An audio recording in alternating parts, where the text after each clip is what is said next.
Depresi merupakan sebuah permasalahan kesehatan yang secara global 5% orang mengalaminya. Depresi mengakibatkan penderitanya sangat menderita, dan pada skenario terburuknya, seorang yang mengalami depresi akan berakhir pada tindakan bunuh diri.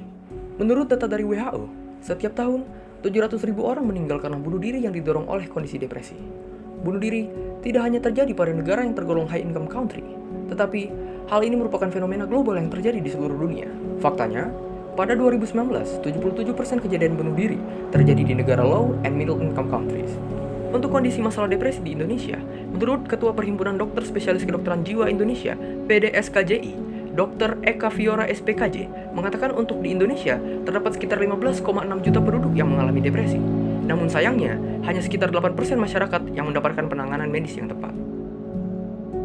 Tidak salah lagi bahwa depresi yang dapat berujung kepada bunuh diri menempati posisi keempat penyebab kematian pada usia 15-29 tahun. Lalu, apa sebenarnya depresi itu? Kita akan membahasnya bersama.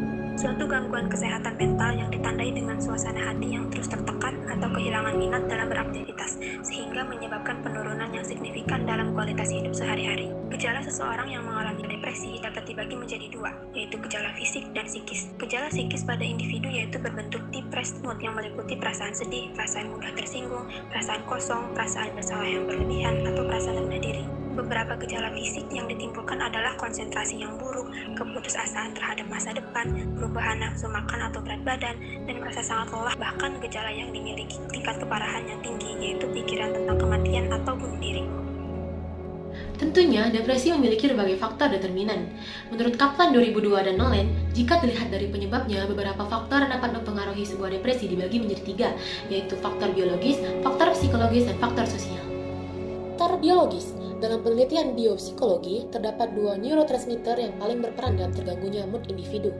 Kemudian, penyakit fisik yang berkepanjangan juga dapat menyebabkan seorang individu mengalami depresi. Faktor psikologis. Menurut Nolen, Hoeksma, dan Girkus, ketika seseorang merasa tertekan, kemudian cenderung fokus pada tekanan yang mereka rasa, lalu secara pasif merenung, hal itu merupakan faktor penyebab individu mengalami depresi. Faktor sosial. Faktor sosial tidak bisa dilepaskan dari kehidupan kita. Bentuk penyebab dari faktor sosial terhadap depresi yaitu trauma masa lalu yang membekas, kehilangan seseorang, dan lain-lain yang mengakibatkan tekanan yang berlebihan. Depresi adalah permasalahan kesehatan pada individu yang menyerang aspek psikologis seseorang. Tentunya, apabila aspek psikologis seseorang ini terganggu, maka aspek fungsional dalam kehidupannya pun ikut terganggu dan terdampak akan hal tersebut. Berikut ini adalah beberapa dampak-dampak yang ditimbulkan dari depresi. Terganggunya aspek kehidupan sosial. Hilangnya minat individu dalam kegiatan sosial menjadi salah satu penyebab terganggunya aspek kehidupan sosial seseorang. Kecenderungan pola pikir yang buruk mengakibatkan seseorang yang depresi lebih memilih untuk menyendiri dan merenung, sehingga mengakibatkan tingkat interaksi dengan orang lain berkurang. Timbulnya penyakit. Beberapa studi menunjukkan bahwa depresi berkaitan dengan berkurangnya kadar oksigen pada tubuh yang dapat merusak jaringan dan sel tubuh.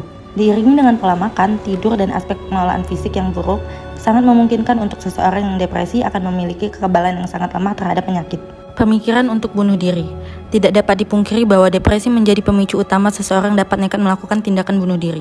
Kondisi psikologis yang sangat buruk dan diiringi coping mekanisme yang buruk pula mengakibatkan stresor pada individu yang depresi semakin menumpuk. Sehingga pada skenario terburuknya, seseorang yang depresi akan memilih untuk mengakhiri hidupnya. Biasanya, gejala depresi tidak disadari oleh penderitanya, yang mengakibatkan gejalanya semakin buruk seiring berjalannya waktu. Banyak juga dari mereka yang tidak tahu cara untuk mengatasi depresinya. Maka dari itu, ada beberapa cara untuk menanggulangi depresi, yaitu: pertama, obat antidepresan. Obat ini dapat menyeimbangkan bahan kimia otak untuk membantu meredakan suasana hati. Kedua, olahraga. Olahraga dapat meningkatkan endorfin yang membuat perasaan menjadi lebih baik. Terapi kognitif perilaku yang menggunakan pendekatan berorientasi solusi yang dapat mengubah perilaku dan pandangan terhadap sesuatu. Konseling kelompok dan dukungan sosial bertujuan untuk pengembangan pribadi dan pemecahan masalah melalui dinamika kelompok. Dapat kita simpulkan bahwa depresi merupakan masalah kesehatan yang perlu menjadi perhatian kita semua. Kondisi depresi yang bisa mengantarkan seseorang kepada tindakan bunuh diri perlu kita atasi bersama. Apabila Anda yang menonton video ini merasakan hal yang sama, carilah seseorang untuk bicara. Karena kamu tidak sendirian.